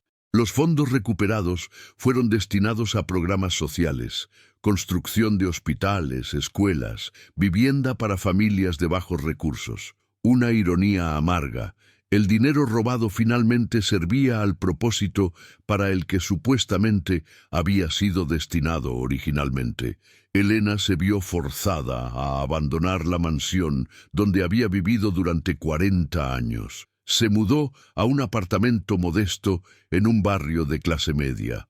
Pasó de tener 5 empleados domésticos a hacer su propia limpieza. De cenar en restaurantes de 5 estrellas a cocinar pasta en una cocina pequeña. De viajar en limusinas a tomar el autobús. La caída fue humillante, pero también, de cierta manera extraña, liberadora. Por primera vez en décadas, Elena no tenía que mantener apariencias, no tenía que organizar eventos benéficos, no tenía que sonreír en cenas con gente que despreciaba. Podía, finalmente, ser simplemente ella misma, aunque descubrió con horror que ya no sabía quién era esa persona. Valentina, la esposa de Alejandro, solicitó el divorcio 2 meses después de la sentencia. No fue una sorpresa. Su matrimonio había sido una farsa durante años, pero la publicidad del proceso fue dolorosa. Los medios cubrieron cada detalle de la separación. Valentina obtuvo la custodia de los niños. A Alejandro se le concedieron visitas supervisadas una vez al mes.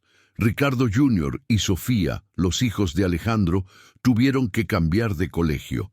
El bullying en su escuela privada había sido insoportable. Los otros niños los señalaban, se burlaban, los culpaban por los crímenes de su padre. Valentina los inscribió en una escuela pública bajo su apellido de soltera. Pero la mancha del apellido Sánchez no se borraba fácilmente.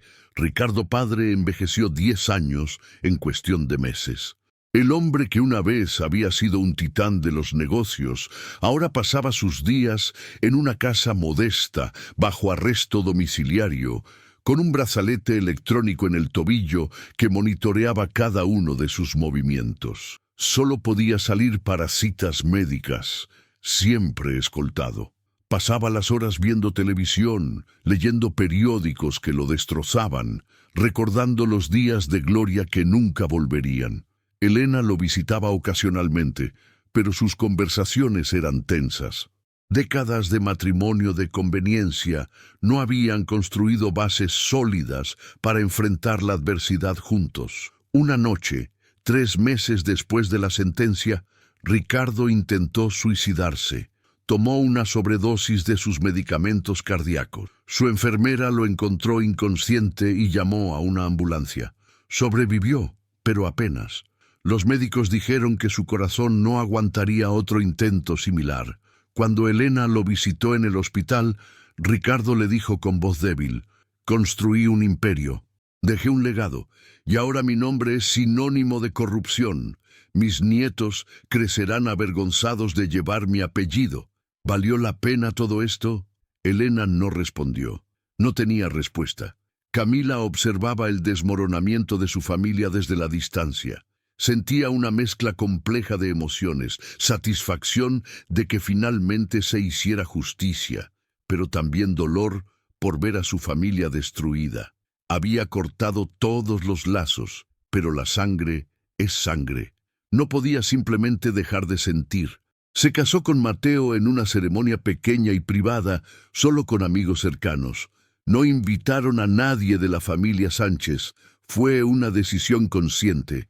Querían comenzar su vida juntos, sin el peso de ese apellido maldito. Camila legalmente cambió su apellido a Rivera. Fue el corte final. El conglomerado empresarial de los Sánchez se desintegró. Sin el liderazgo de Ricardo y Alejandro, sin acceso a las conexiones políticas corruptas que habían sido su sustento, las empresas colapsaron una tras otra. Miles de empleados perdieron sus trabajos. Proveedores quebraron. Era una ironía cruel. Los crímenes de los Sánchez finalmente fueron castigados, pero las víctimas colaterales fueron trabajadores inocentes que dependían de esos empleos. El gobierno intentó reestructurar algunas de las empresas confiscadas, convirtiéndolas en cooperativas o vendiéndolas a inversionistas éticos. Pero el daño estaba hecho. Una generación de trabajadores había perdido su estabilidad. Familias enfrentaban dificultades económicas porque el único empleador significativo en sus ciudades había desaparecido. Javier Sánchez, quien había testificado contra la familia a cambio de inmunidad, se mudó a otro país. Sabía que quedarse significaba vivir con amenazas constantes. Algunos miembros de la familia que aún tenían recursos lo consideraban un traidor que merecía castigo. Se estableció en Uruguay bajo un nombre falso, trabajando como consultor de negocios. Vivía modestamente pero en paz, libre finalmente de la carga de la culpa. Mariana Sánchez fue condenada a 3 años de prisión por su participación en los crímenes, a pesar de haber cooperado con la fiscalía. El juez reconoció su colaboración, pero argumentó que su nivel de participación requería algún castigo. Cumplió su sentencia en un pabellón de mínima seguridad. Cuando salió, se dedicó a trabajar con organizaciones que combatían la corrupción, tratando de redimir de alguna manera su pasado. Los políticos que habían sido identificados como receptores de sobornos de los Sánchez enfrentaron sus propios juicios. Algunos fueron condenados, otros absueltos por falta de evidencia suficiente, otros huyeron del país antes de ser arrestados. El escándalo Sánchez destapó una red de corrupción que iba mucho más allá de una sola familia.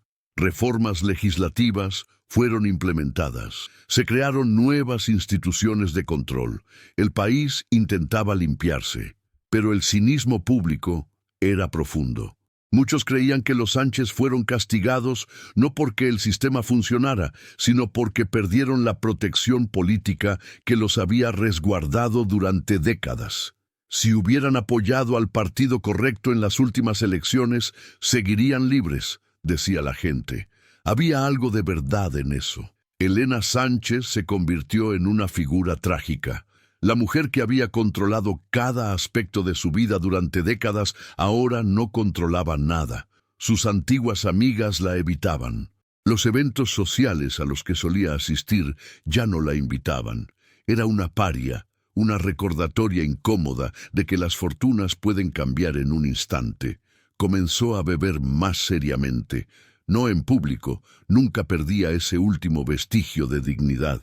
Pero en su apartamento pequeño cada noche se servía copa tras copa de vino mientras miraba álbumes de fotos de tiempos mejores, fotos de sus hijos cuando eran pequeños, antes de que todo se complicara, fotos de eventos benéficos donde sonreía radiante, ignorante de lo que vendría. Una noche, borracha y sola, llamó a Tomás Herrera, su amor de juventud. Él tenía 70 años ahora, retirado de su trabajo como profesor. Respondió el teléfono con sorpresa. No habían hablado en años. «Debí haberme quedado contigo», le dijo Elena con voz quebrada. «Elegí la riqueza sobre el amor. Elegí el estatus sobre la felicidad. Y mira dónde terminé. Sola, destruida, con nada». Tomás guardó silencio por un momento largo. Finalmente dijo con voz suave. «Todos tomamos decisiones, Elena, y todos vivimos con las consecuencias. No puedes cambiar el pasado, solo puedes decidir cómo vivir lo que te queda de futuro». Colgaron. Elena se sirvió otra copa y lloró por primera vez desde que comenzó el escándalo. Lloró por todo lo que había perdido, por todo lo que nunca tuvo, por la vida que podría haber vivido si hubiera tenido el coraje de elegir diferente. El apellido Sánchez se convirtió en sinónimo de todo lo que estaba mal con el país. En las escuelas se usaba como ejemplo en clases de ética. En conversaciones cotidianas, decir «es un Sánchez» significaba llamar a alguien corrupto. El legado que Ricardo había querido construir existía, pero era el opuesto exacto de lo que había imaginado. Y mientras tanto, en su celda de prisión, Alejandro marcaba los días en un calendario.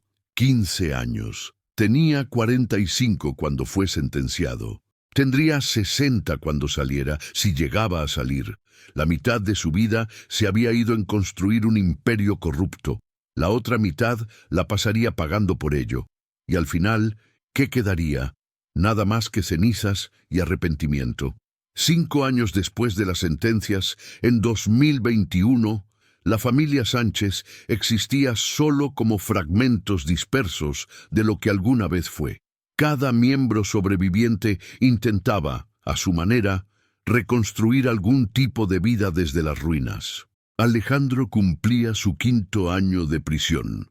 Los primeros años habían sido un infierno absoluto, pero gradualmente había encontrado una rutina que lo mantenía cuerdo. Se despertaba a las 6 de la mañana, hacía ejercicio en el pequeño patio de la prisión, trabajaba en la biblioteca penitenciaria catalogando libros y por las noches escribía.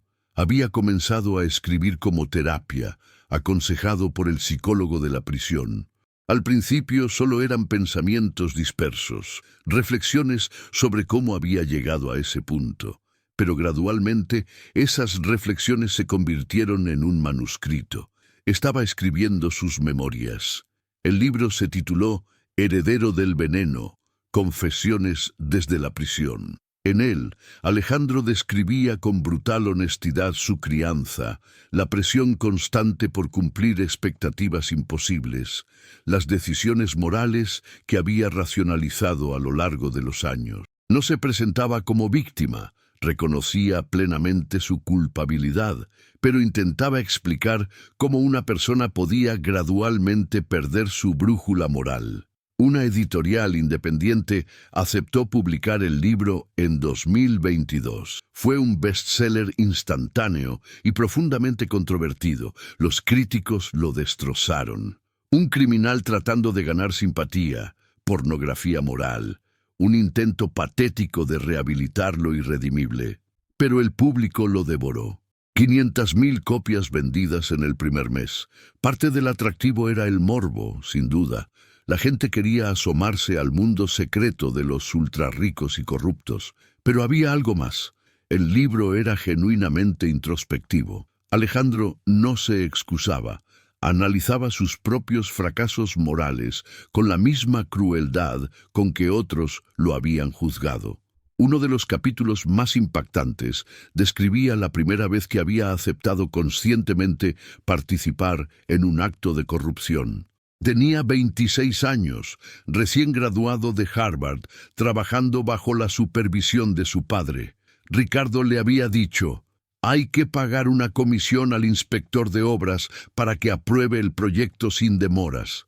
Alejandro había objetado débilmente: ¿no es eso un soborno? Ricardo había respondido: es como se hacen negocios en el mundo real. O creces o te quedas pequeño toda tu vida. Alejandro había pagado la comisión, y ese primer paso en terreno moral resbaladizo lo había llevado gradualmente a crímenes cada vez mayores. Cada vez que traicionaba mis principios y nada malo pasaba, escribió, se volvía más fácil traicionarlos nuevamente. El veneno entra gota a gota hasta que tu alma está completamente intoxicada. Las ganancias del libro fueron embargadas por el gobierno para pagar las indemnizaciones pendientes a las víctimas de los fraudes de la familia. Alejandro no vio un centavo. Pero no escribió por dinero. Escribió porque era lo único que le daba algún sentido de propósito en la monotonía de la vida en prisión. Ricardo padre no vivió para ver la publicación del libro.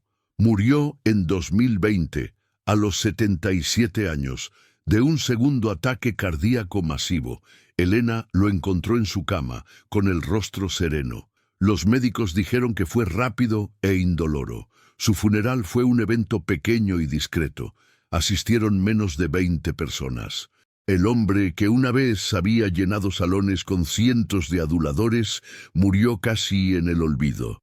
No hubo obituarios laudatorios en los periódicos, solo notas breves. Muere Ricardo Sánchez, condenado por corrupción. Su legado estaba sellado.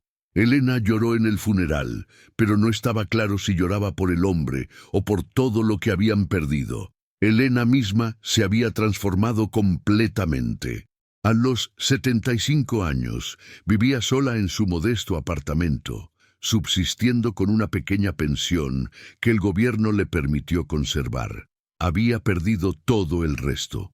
Su rutina era simple: despertar, hacer café, leer el periódico, tal vez caminar al parque cercano, ver televisión por las noches. Ya no tenía amigas. Las mujeres con quienes había compartido décadas de eventos sociales la habían abandonado completamente. Al principio había intentado mantener contacto, pero los mensajes no respondidos y las llamadas evitadas eventualmente la convencieron de dejar de intentarlo. Estaba completamente sola. Curiosamente, fue en esa soledad donde Elena encontró algo parecido a la paz. Sin tener que mantener apariencias, sin tener que controlar cada aspecto de la vida familiar, podía finalmente ser ella misma. Descubrió que disfrutaba de cosas simples: preparar su propia comida, cuidar plantas en su pequeño balcón, leer novelas que nunca había tenido tiempo de leer. Una tarde, caminando por el parque, se encontró por casualidad con Tomás Herrera. Él también caminaba solo. Se miraron con sorpresa mutua. Tomás sonrió con calidez. «Elena», dijo simplemente. Comenzaron a encontrarse regularmente para café. Tomás nunca mencionaba el escándalo ni juzgaba. Hablaban de libros, de filosofía, de memorias de juventud. Elena se sintió vista como persona por primera vez en décadas, no como la matriarca Sánchez, no como la esposa del magnate corrupto, sino simplemente como Elena. «¿Por qué eres amable conmigo?», le preguntó un día. «Después de todo lo que pasó, después de todo lo que mi familia hizo». Tomás consideró la pregunta cuidadosamente. «Porque veo a la mujer que conocí hace 50 años», respondió. «Esa mujer cometió errores, tomó decisiones equivocadas, pero todavía está ahí, debajo de todo». Elena lloró. Tomás tomó su mano y simplemente se quedó ahí, acompañándola. No era romance. Ambos eran demasiado viejos, habían vivido demasiado para eso. Pero era conexión humana genuina, y para Elena eso era más valioso que todo el oro del mundo. Camila, ahora con 48 años, había construido una vida completamente separada del apellido Sánchez. Usaba el apellido de su esposo, Rivera. Había tenido 2 hijos con Mateo, Lucas, de 12 años, y Daniela, de 9. Trabajaba como profesora de arte en una universidad pública y exhibía sus pinturas ocasionalmente en galerías pequeñas. Sus hijos no sabían casi nada sobre la familia Sánchez. Camila y Mateo habían decidido conscientemente no contarles la historia completa hasta que fueran mayores. «Algún día lo sabrán», le había dicho Camila a Mateo, «pero quiero que tengan una infancia sin esa carga». Pero secretos así no pueden mantenerse para siempre. Un día, Lucas llegó de la escuela con preguntas. Habían estado estudiando casos de corrupción en la clase de ciencias sociales, y el maestro había mencionado el caso Sánchez como ejemplo. Un compañero había hecho la conexión. «Rivera era el apellido de tu mamá antes de casarse, ¿verdad? ¿Y tu abuela era una Sánchez?». Camila tuvo que sentarse con sus hijos y contarles la verdad. Fue una de las conversaciones más difíciles de su vida. Explicó quién había sido su padre, qué había hecho, por qué había estado mal. Explicó por qué ella había testificado contra su propia familia. «¿Eso nos hace malos también?», preguntó Daniela con ojos grandes y asustados. «No», respondió Camila firmemente. «No eres responsable de lo que hicieron tus ancestros. Eres responsable solo de tus propias elecciones y puedes elegir ser diferente». Sebastián, el hijo menor que había huido a España durante el escándalo, nunca regresó. Se estableció en Barcelona, donde trabajaba como traductor freelance. Cambió legalmente su apellido a Mendoza, el apellido materno de Elena, tratando de distanciarse del nombre Sánchez. Vivía solo en un apartamento pequeño. Mantenía contacto mínimo con su familia. Llamaba a Elena ocasionalmente, conversaciones breves y superficiales. ¿Cómo está el clima allá? Bien, mamá, todo bien aquí. Nunca mencionaban a Ricardo, rara vez hablaban de Alejandro. Sebastián había desarrollado ansiedad severa y depresión. Veía a un terapeuta 2 veces por semana. Crecí en una familia criminal y no hice nada para detenerlo, le dijo a su terapeuta en una sesión. No participé activamente, pero mi silencio fue complicidad. Cargar esa culpa lo atormentaba. Mariana Sánchez, después de cumplir su condena de 3 años, se reinventó completamente. Se unió a Transparencia Internacional, una organización que combatía la corrupción globalmente. Daba charlas en universidades sobre ética corporativa. Escribió un libro titulado Desde adentro, Anatomía de la corrupción corporativa, que se usaba como texto en cursos de Derecho y Administración. Su trabajo era su redención. No podía deshacer el pasado, pero podía dedicar el resto de su vida a prevenir que otros cometieran los mismos errores. Fui cómplice de crímenes terribles, decía en sus charlas, pero cada día trabajo para asegurarme de que mi historia sirva como advertencia. Javier Sánchez, desde Uruguay, observaba todo desde la distancia. Leía sobre el libro de Alejandro en las noticias internacionales. Se enteró de la muerte de Ricardo a través de un email de un primo lejano. Sentía nada, no tristeza, no alegría, solo un vacío donde alguna vez había existido el vínculo familiar. Una tarde, caminando por la playa de Punta del Este, Javier reflexionó sobre su vida. Tenía 73 años. Había pasado 40 construyendo un imperio corrupto y los últimos 6 tratando de vivir en paz con esa historia. ¿Valió la pena finalmente hablar?, se preguntó. La respuesta no era simple. Había perdido su familia, su identidad, su país, pero había ganado algo más intangible: la capacidad de mirarse al espejo sin sentir asco. El país había seguido adelante también. Nuevos escándalos ocupaban los titulares. Nuevos políticos corruptos eran descubiertos y juzgados. El caso Sánchez se había convertido en historia, estudiado en libros de texto pero ya no discutido diariamente en las calles. Las reformas legales implementadas después del escándalo habían tenido efectos mixtos. Algunas funcionaban bien. Mayor transparencia en contratos públicos, penas más severas para corrupción. Otras fueron gradualmente desmanteladas por intereses poderosos que querían volver a los viejos métodos. Los Sánchez fueron los chivos expiatorios perfectos, escribió un columnista político. El sistema los sacrificó para dar la ilusión de que se estaba combatiendo la corrupción, pero las estructuras que permitieron su ascenso siguen intactas. Había algo de verdad en eso. Los Sánchez habían caído, pero el sistema que los había creado y permitido prosperar durante décadas seguía fundamentalmente sin cambios. Era una verdad incómoda que pocos querían confrontar. Y así, 5 años después del colapso, los fragmentos de la familia Sánchez continuaban existiendo, cada uno cargando su propia versión del peso del apellido maldito. Algunos buscaban redención, otros simplemente supervivencia.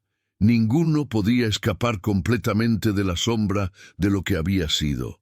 10 años después de la publicación inicial del escándalo, en 2025, el apellido Sánchez se había convertido en algo más grande que una familia. Era un símbolo, un caso de estudio, una advertencia, un recordatorio permanente grabado en la conciencia colectiva del país. En las universidades, el caso Sánchez era materia obligatoria en cursos de Derecho Penal, Ética Empresarial y Ciencias Políticas. Estudiantes analizaban los documentos del juicio, debatían sobre las sentencias, discutían las implicaciones más amplias. Una generación entera de profesionales estaba siendo educada usando a los Sánchez como ejemplo de lo que no se debe hacer. Netflix produjo una serie documental de 6 episodios titulada Imperio de Mentiras, la saga Sánchez. Fue vista por más de 100 millones de personas globalmente. Los actores que interpretaron a Ricardo, Elena y Alejandro ganaron premios. La serie generó conversaciones renovadas sobre corrupción, privilegio y justicia. Alejandro fue entrevistado extensamente para el documental desde la prisión. A los 55 años, con el cabello completamente gris y profundas arrugas en el rostro, era irreconocible del ejecutivo pulido que una vez fue. Hablaba con una humildad que parecía genuina. «No puedo deshacer lo que hice», dijo en una de las entrevistas. «No puedo devolver el dinero robado, no puedo reparar las vidas destruidas. Todo lo que puedo hacer es contar mi historia con honestidad brutal, esperando que alguien, en algún lugar, vea las señales de advertencia en su propia vida antes de que sea demasiado tarde». Su libro de memorias había sido actualizado con nuevos capítulos sobre sus años en prisión. La segunda edición vendió aún más copias que la primera. Alejandro se había convertido en un tipo extraño de celebridad, el villano reformado, el criminal penitente. Algunos lo veían como un farsante tratando de ganar simpatía, otros creían en su sinceridad. En 2023, Alejandro fue elegible para libertad condicional después de cumplir 8 años de su sentencia.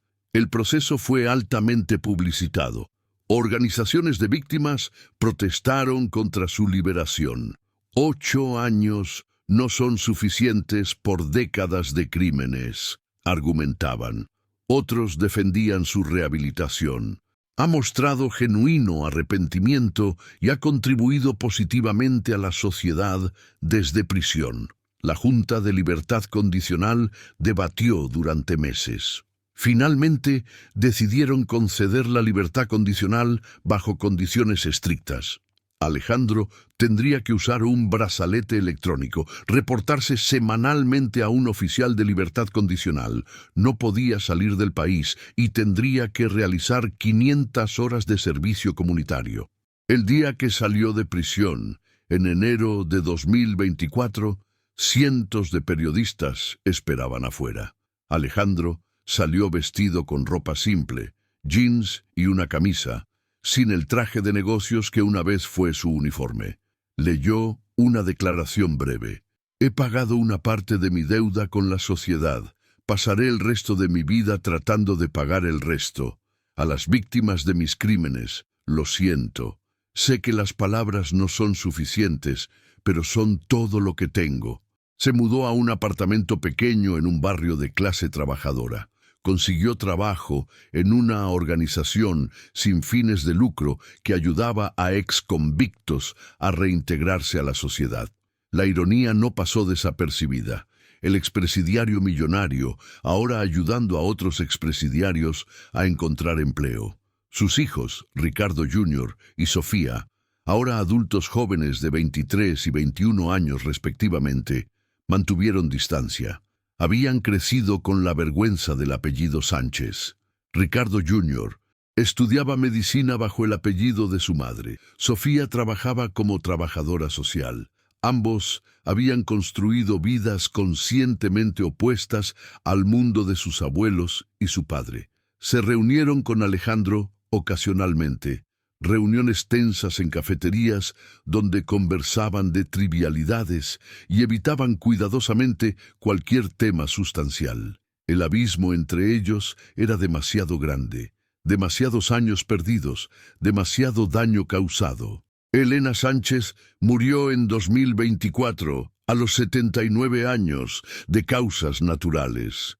Falleció en su sueño en su pequeño apartamento. Tomás Herrera la encontró cuando ella no respondió a sus llamadas ese día. Había pasado los últimos años de su vida en relativa paz, habiendo finalmente soltado el peso de las apariencias y expectativas. Su funeral fue aún más pequeño que el de Ricardo. Asistieron menos de 10 personas. Camila vino, después de mucho debatir. Se paró frente al ataúd y sintió alivio. Alivio de que finalmente terminara. Alivio de que su madre encontrara descanso, pero también tristeza por todo el potencial desperdiciado, por la mujer que Elena podría haber sido si hubiera tenido el coraje de elegir diferente. Alejandro obtuvo permiso especial para asistir al funeral de su madre. Lloró abiertamente.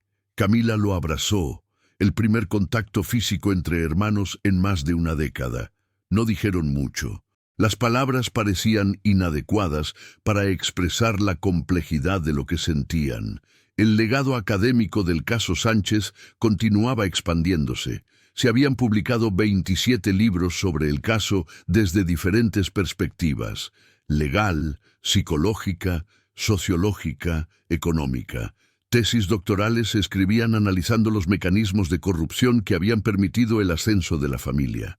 Uno de los estudios más influyentes fue Estructuras de impunidad, cómo los sistemas crean y protegen la corrupción, que argumentaba que los Sánchez no eran aberraciones, sino productos lógicos de un sistema diseñado para beneficiar a los poderosos. Concentrarse solo en castigar a individuos corruptos, escribió el autor, sin reformar las estructuras que los crean, garantiza que habrá más Sánchez en el futuro. Y tenía razón.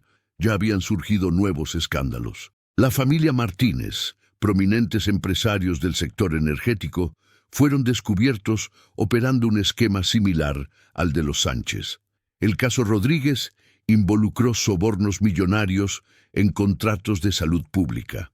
El patrón se repetía una y otra vez. El problema no es que tengamos manzanas podridas, dijo un sociólogo en una entrevista televisiva.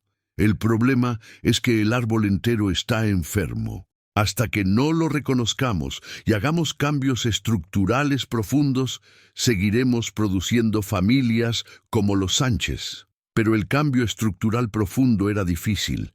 Requería que aquellos en el poder renunciaran voluntariamente a los privilegios que el sistema les daba.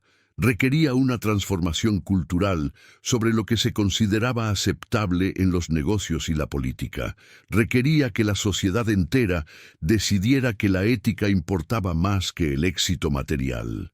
Y esa transformación, si es que llegaría, tomaría generaciones. Camila, ahora con 55 años, había escrito su propio libro, Hija de la corrupción, Memorias de una Sánchez. Era más personal que el de Alejandro, menos centrado en los crímenes específicos y más en el costo emocional de crecer en una familia como esa. Describía la constante presión, las expectativas imposibles, la doble vida de apariencias públicas y realidades privadas. El libro encontró una audiencia diferente que el de Alejandro. Las mujeres especialmente se identificaban con su historia de encontrar su propia voz en un ambiente que constantemente intentaba silenciarla.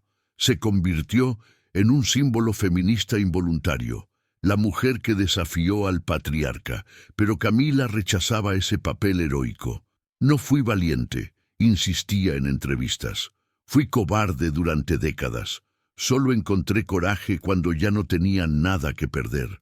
No soy un modelo a seguir, soy una advertencia. Sus hijos, Lucas y Daniela, ahora adultos jóvenes, tenían que navegar su propia relación con el apellido Sánchez que corría por sus venas. Habían crecido conociendo la historia pero mantenidos a distancia de ella.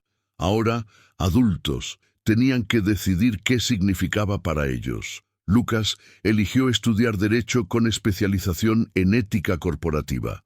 Si voy a cargar este apellido, dijo, voy a usarlo para prevenir que otros hagan lo que mi bisabuelo hizo. Daniela se convirtió en activista de transparencia gubernamental. Ambos transformaron la vergüenza del apellido en motivación para hacer el bien. En el 20º aniversario del escándalo, en 2035, el país organizó una conferencia nacional sobre corrupción. Alejandro fue invitado a hablar.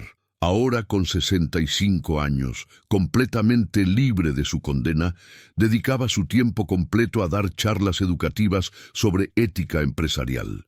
Subió al estrado en una gran sala de conferencias, llena con más de 1000 personas. Su voz, alguna vez comandante en salas de juntas corporativas, ahora temblaba ligeramente al hablar. «Mi nombre es Alejandro Sánchez», comenzó, «y soy un criminal convicto. Pasé 8 años en prisión por fraude, lavado de dinero y corrupción. No puedo cambiar eso. No puedo devolver el tiempo perdido, el dinero robado, las vidas dañadas. Pero puedo estar aquí frente a ustedes y decirles, no sean como yo. No racionalicen pequeños compromisos éticos que inevitablemente los llevarán a compromisos mayores.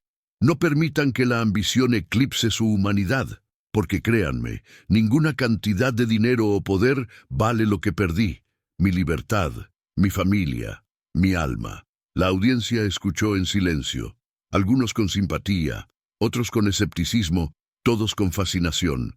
Cuando terminó, hubo aplausos dispersos e incómodos. No era el tipo de discurso que generaba ovaciones. Era demasiado real, demasiado crudo. Después de la conferencia, una estudiante universitaria se le acercó. «Señor Sánchez», dijo tímidamente, «estoy estudiando administración de empresas. Mi profesor dice que algunas veces hay que hacer cosas éticamente grises para tener éxito. ¿Qué le respondo?» Alejandro la miró directo a los ojos. «Le respondes que tu profesor está equivocado.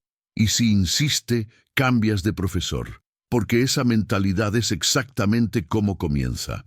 Alguien te dice que todos lo hacen, que es la única manera de competir, que el fin justifica los medios, y gradualmente, sin darte cuenta, te conviertes en monstruo. No lo hagas, encuentra otra manera». La estudiante asintió y se alejó.